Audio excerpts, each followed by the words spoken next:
नमस्कार साथियों, आज हम देखेंगे बिहार शिक्षक भर्ती टीयर 4.0 एंड 5.0।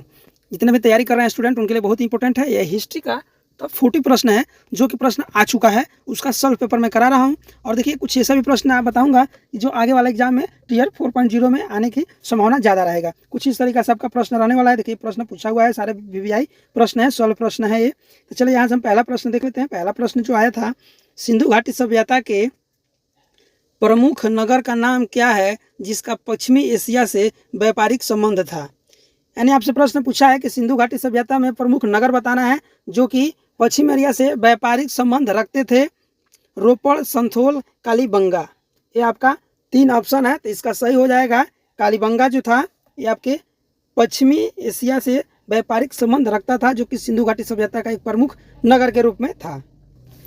दूसरा प्रश्न है, मोहनजोदड़ो से प्राप्त नर्तकी की मूर्ति किस धातु की बनी थी। एक मूर्ति प्राप्त हुई थी डांस करते हुए नर्तकी, तो वो जो मूर्ति बनी थी वो किस धातु की थी। और देखिए जो आपको मोहनजोदड़ो से प्राप्त हुई थी, आपको क्वेश्चन में भी आपको जो है क्वेश्चन के साथ 2 आपको चीज़ मिला है कि जो नर्तकी प्राप्त हुई थी कहाँ से, तो मोहनजोदड़ो से प्राप्त हुई थी। धातु आपको बता देना है पीतल, तांबा, कांस्य। तो जो धातु था वो कांस्य धातु की थी। किसके? कांस्य धातु का था। ये जो प्रश्न आपका आया हुआ प्रश्न है। चलिए नेक्स्ट देख लेते हैं। नेक्स्ट है, सिंधु घाटी सभ्यता में किस जानवर की पूजा की जाती थी। कुबड़दार बैल, घोड़ा, गाय, किस चीज़ का पूजा किया जाता था सिंधु घाटी सभ्यता में, तो कुबड़दार बैल की उस समय पूजा प्रचलन थी। अभी जो है गाय का पूजा किया जाता है, लेकिन उस समय कुबड़दार जो कुबड़ लिखा हुआ आता था उस बैल की पूजा किया जाता है, क्योंकि वो उस समय खेती जोतने का काम करते थे। अगला है, ऋग्वेद में कितने सूक्तों का संकलन है। ऋग्वेद में कितने सूक्तों का संकलन है। इसमें से जो है ये जो 3 ऑप्शन दिया है ये तीनों आपका जो है कोई नहीं होगा इसमें से। अगला देख लेते हैं। नेक्स्ट है, किराता अर्जुनीय किसने लिखा था। किराता अर्जुनीय जो है ये किसने लिखा था। ये किताब है भट्टी, शूद्रक और कालिदास। ये जो है ये भी ऑप्शन में नहीं है, तो नॉन ऑफ दीज होगा, यानी कि उपरोक्त में से कोई नहीं। ऐसे जैसे बीपीएससी में जो है आपका 4 ऑप्शन रहता है, 5 ऑप्शन रहता है, उपरोक्त में से एक से अधिक और उपरोक्त में से कोई नहीं। तो ये जो तीनों है ये तीनों नहीं होंगे। अगला है, वैदिक काल में प्रयुक्त पूर्व का अर्थ क्या था। वैदिक काल में प्रयुक्त पूर्व का अर्थ आपसे पूछा है, तो पूर्व का अर्थ होता है दुर्ग। दुर्ग यानी कि जो किला बना होता था तो दुर्ग होगा। पूर्व का अर्थ जो है वो दुर्ग होगा। पूर्व शब्द जो कहाँ से है, तो वैदिक काल से संबंध रखता है और इसका अर्थ होता है दुर्ग। नेक्स्ट देखते हैं 7th नंबर प्रश्न, ऋग्वेद में तसन किससे कहते थे। तसन जो है एक शब्द है, वो किसे कहते थे। बढ़ई, लोहार, कुम्हार, याद रखिएगा। अगला है कि ऋग्वेद में तसन जो शब्द है वो किससे संबंधित था, किसे कहते थे। यानी कि बढ़ई को तसन कहते थे, कि लोहार को तसन कहते थे, कि कुम्हार को तसन कहते थे। तो जो बढ़ई होते हैं जो लकड़ी का काम करते हैं, फर्नीचर वगैरह बनाना, तो उनको हम उस समय तसन के नाम से जानते थे। किसे? तसन के नाम से जानते थे। याद रखिएगा, काफ़ी इंपॉर्टेंट प्रश्न है। अगला है कि मौर्यकालीन काकड़ी जो है, मौर्यकालीन काकड़ी किस धातु के बने सिक्के थे। यानी जो काकड़ी था एक सिक्का था, ये मौर्यकालीन था। अब आपको धातु बताना है कि कौन सा धातु से बना था। याद रखिएगा 4 पॉइंट कि काकड़ी जो शब्द है किससे संबंधित है, तो मौर्य काल से। ऐसे प्रश्न पूछ देता है कि जो काकड़ी है जो कि तांबे का सिक्का है, ऐसे प्रश्न भी पूछ सकता है कि काकड़ी जो है तांबे का सिक्का है, तांबे के धातु से बना था, वो किस कालीन था, तो मौर्यकालीन। याद रखिएगा आप क्या, मौर्यकालीन। लेकिन यहाँ से आपको पूछ दिया है कि मौर्यकालीन काकड़ी किस धातु के बने थे, तो तांबा के बने हुए सिक्के थे। नेक्स्ट देख लेते हैं, विश्व का पहला गणतंत्र वैशाली को किसके द्वारा स्थापित किया गया था। विश्व का पहला जो गणतंत्र बना था वो वैशाली जिला था। तो वैशाली जिला में इसकी जो स्थापना है आपको बताना था किसने कराया था। 4 ऑप्शन 5 ऑप्शन रहता है, मौर्य, नंद, गुप्त, जो कि ये तीनों गलत है। ये तीनों ऑप्शन में नहीं है, यानी कि हो जाएगा नॉन ऑफ दीज, इनमें से कोई नहीं। ऑप्शन ऐसे ही है। अगला देख लेते हैं। अगला प्रश्न काफी इंपॉर्टेंट है, मौर्य वंश से संबंधित है। कौटिल्य का अर्थशास्त्र कितने अधिकरण में विभाजित है। कौटिल्य यानी कि चाणक्य, चाणक्य ने क्या लिखा था, अर्थशास्त्र लिखे थे। तो उसमें कितने अधिकरण में ये विभाजित है आपको बताना है। इसमें ऑप्शन जो दिया है 11, 12, 14, ये जो तीनों गलत होगा, तो नॉन ऑफ दीज इसका आंसर हो जाएगा इस क्वेश्चन के अनुसार। नेक्स्ट है, इल्तुतमिश ने बिहार में अपना प्रथम सूबेदार किसे नियुक्त किया था? जो इल्तुतमिश थे दिल्ली सल्तनत के समय, उस समय पूछा है कि बिहार में जो है सूबेदार जो है इल्तुतमिश ने किसे नियुक्त किया था, ये आपको बताना है। इसमें है एवाज, नसरुद्दीन मोहम्मद, अली मर्दन। ये तीनों गलत है, ये तीनों नहीं उस समय नहीं थे। अगला है, बिरसा मुंडा का कार्य क्षेत्र कहाँ था? ये आपको जरूर पता होगा, बिरसा मुंडा का कार्य क्षेत्र कहाँ था? तो ये झारखंड से ताल्लुकात रखते थे। कौन? बिरसा मुंडा झारखंड से ताल्लुकात रखते थे। झारखंड यानी कि रांची। इसका करेक्ट आंसर रांची हो जाएगा। नेक्स्ट देख लेते हैं, 1800 क्रांति के बिहार के नेता कौन थे? यानी 1857 में जो क्रांति हुआ उसमें बिहार के क्रांति के नेता कौन थे? तो वीर कुंवर सिंह। क्या? वीर कुंवर सिंह। मैंने अपने लग से डाल दिया है। ऑप्शन में जो दिया था 4 ऑप्शन, उसमें से कोई नहीं आंसर था, लेकिन मैंने बता दिया कि आपको वीर कुंवर सिंह थे, आपको याद रखने के लिए। अगला है कि मगध की प्रथम राजधानी कौन सी थी? क्या मगध की प्रथम राजधानी जो है वो कौन सी थी? तो गिरिव्रज यानी कि राजगृह। क्या? गिरिव्रज यानी कि राजगृह जो है मगध की प्रथम राजधानी थी, आप याद रखिएगा। बाद में चल के पाटलिपुत्र हो गई, अभी वर्तमान में पटना हो गया। मगध के नाम पे बिहार, और बिहार की राजधानी पटना। स्टार्टिंग में मगध की राजधानी राजगृह थी। नेक्स्ट देख लेते हैं। नेक्स्ट है, उस स्रोत का नाम बताइए जिसमें पाटलिपुत्र के प्रशासन का वर्णन किया गया है। किस स्रोत के अनुसार पाटलिपुत्र के प्रशासन याद रखिएगा, प्रशासन का वर्णन किया गया है? तो इंडिका। क्या? इंडिका ऑप्शन नंबर सी इसका करेक्ट आंसर हो जाएगा। अगला है, नेक्स्ट है, मदद ए मास। क्या? मदद ए मास, याद रखिएगा ये पॉइंट। मदद ए मास जो है कि मुगल प्रशासन में किससे संबंधित है? यानी कि मदद ए मास जो है मुगल शासन से संबंधित रखता है। तो ये है, विद्वानों को दी जाने वाली राजस्व मुक्त भूमि। क्या है? उस समय जो है मुगल काल में जो विद्वान हुआ करते थे उनको मुफ्त में, फ्री में भूमि दिया जाता था, जिस पे कर कोई नहीं रहता था।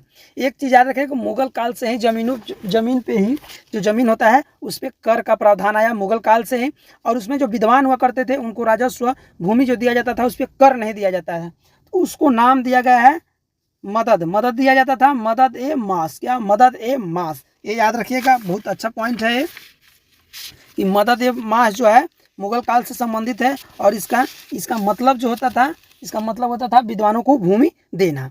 नेक्स्ट है, पुनः समझौता का मुख्य उद्देश्य आपको बताना था। क्या है?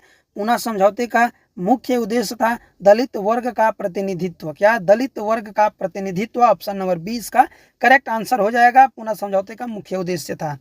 नेक्स्ट है, जंतर मंतर का निर्माण किसके द्वारा किया गया था?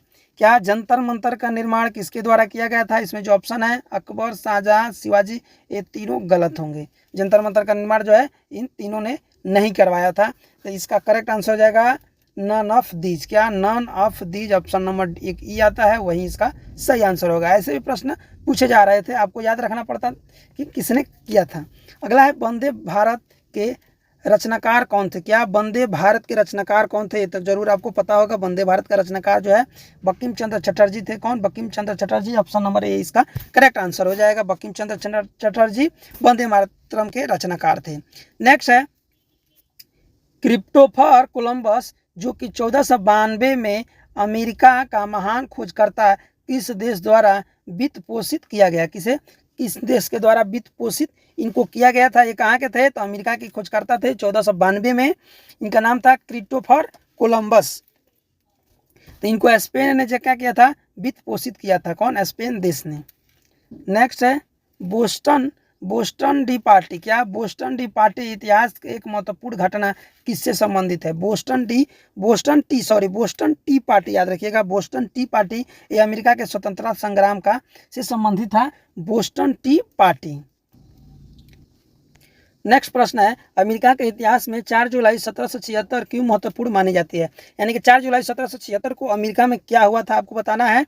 तो अमेरिका स्वतंत्र घोषित हुआ था। यानी कि अमेरिका का जो स्वतंत्रता दिवस मनाई जाती है 4 जुलाई को हर साल मनाई जाती है, और 1776 में इसने आज़ादी पाई थी। और भारत जो है 15 अगस्त 1947 को आज़ादी पाया था। तो 15 अगस्त याद रखेगा, अमेरिका में भारत से संबंधित है, और 4 जुलाई 1776 अमेरिका के स्वतंत्रता के घोषणा से संबंधित है। अगला है, फ्रांसीसी क्रांति के समय फ्रांस के शासक कौन थे? यानी फ्रांसीसी में जब क्रांति हुई थी तब फ्रांस के जो शासक कौन थे आपको बताना है।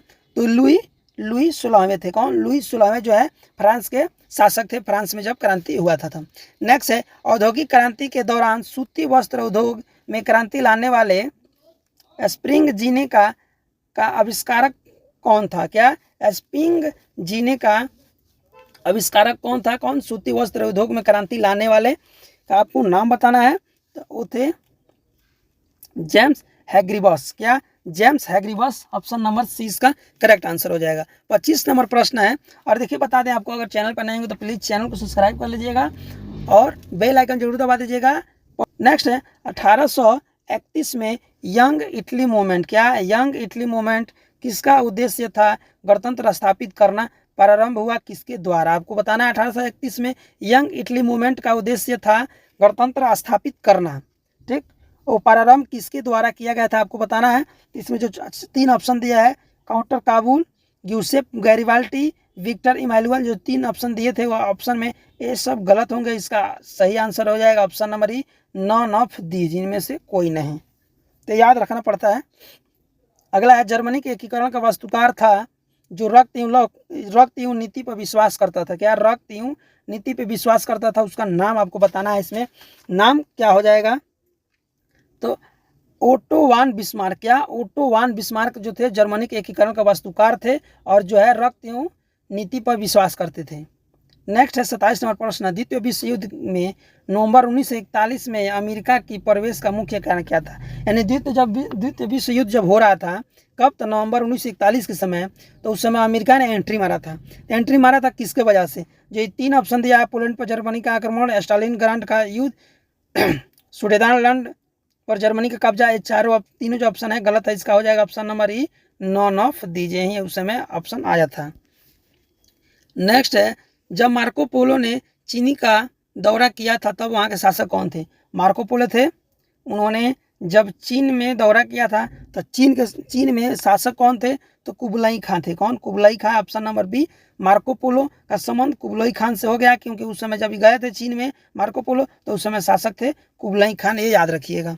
नेक्स्ट है संयुक्त राज्य अमेरिका में पहली अंग्रेजी बस्ती कौन सी थी? संयुक्त राज्य अमेरिका में पहली अंग्रेजी बस्ती जो बना था वो कौन सा बस्ती था? तो वो था जेम्स टाउन। क्या? जेम्स टाउन अंग्रेजी बस्ती था, पहली बार अमेरिका में बसा था ये जेम्स टाउन।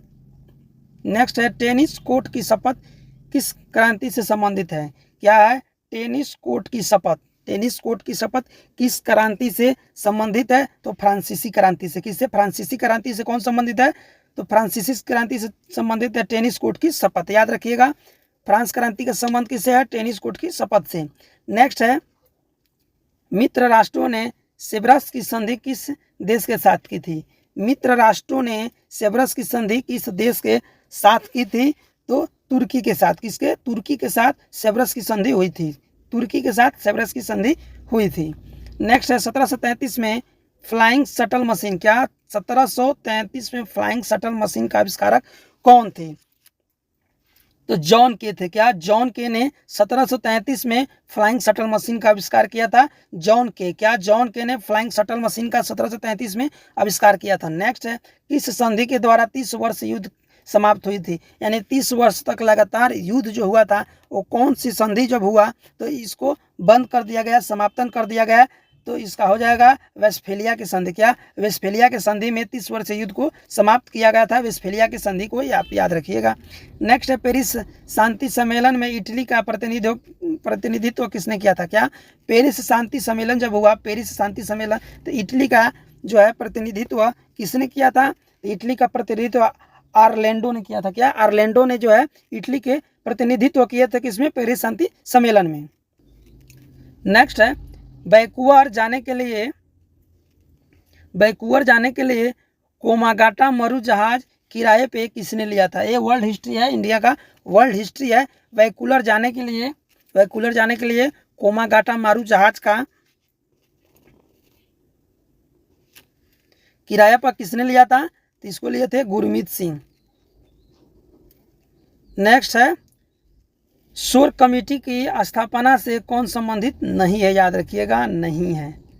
शोर कमेटी जो हुआ था उसमें स्थापना से कौन संबंधित नहीं है? तो भगवत सिंह संबंधित नहीं है। ये लोग संबंधित हैं, ये लोग संबंधित है, हुसैन रहीम संबंधित है, बलवंत सिंह संबंधित है, संबंधित नहीं है तो भगवान सिंह। कौन? भगवान सिंह, याद रखिएगा, शोर कमेटी। नेक्स्ट है महात्मा गांधी ने जिस घटना को हिमालय भूल कहा था वो घटना का नाम आपको बताना है, कौन होगा? तो जलियांवाला बाग हत्याकांड। जलियांवाला बाग हत्याकांड को गांधी जी ने क्या किया था? हिमालय भूल। क्या? हिमालय भूल। नेक्स्ट प्रश्न है चटगांव शस्त्रागार पर हमले के दौरान कौन महिला क्रांतिकारी मरी थी? क्या? चटगांव शस्त्रागार पर जब हमला हुआ उस समय जो महिला क्रांति थी वो मरी गई थी, उसका आपको नाम बताना था, वो कौन थी?